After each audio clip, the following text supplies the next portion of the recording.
सारी दुनिया में मन की शांति प्राप्त करने के लिए ध्यान की बात की जाती है। लोग ध्यान करते हैं, पर क्या आप जानते हैं कि ध्यान करते समय हमें क्या सोचना चाहिए? आप क्या सोचते हैं जब आप ध्यान करते हैं? जब हम ध्यान करने बैठते हैं तो हम बहुत कुछ सोचते हैं। वह सब भी सोचते हैं जो हम आंखें खोलने पर भी नहीं सोचते। हमारी सोच इतनी ज्यादा चलती है कि हम क्या सोच रहे हैं यह हमें पता ही नहीं चलता। हम एक सोच को पकड़ते हैं और दूसरी सोच में डूब जाते हैं। यही सोच विचार हमारे ध्यान की सबसे बड़ी बाधा है। यही सोच विचार हमारे जीवन की समस्याओं की असली जड़ है। सोच विचार करना कोई बुरी बात नहीं है। सोचने और विचारने के कारण ही हमारा मन, हमारा जीवन सही तरीके से चलता है। परंतु आप किसी चीज के बारे में कितना सोचते हैं और क्या किसी चीज के बारे में सोचने के बाद आप रुक जाते हैं?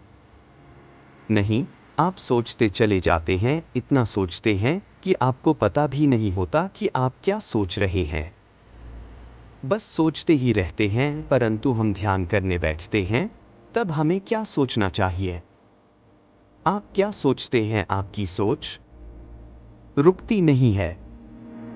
इसलिए शुरू में जब आप ध्यान करने बैठे तो ध्यान में केवल एक ही बात सोचनी चाहिए और वह यह है कि मैं क्या सोच रहा हूं।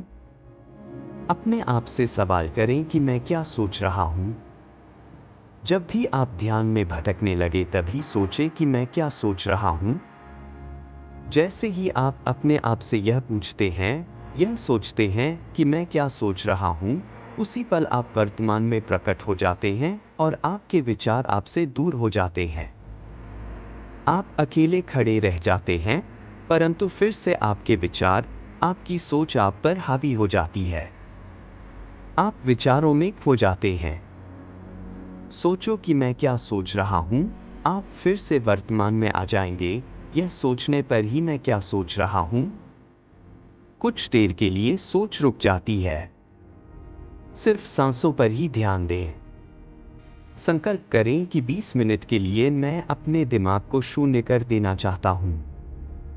ध्यान का मतलब ध्यान ही देना है, हर इस बात पर जो हमारे जीवन से जुड़ी है।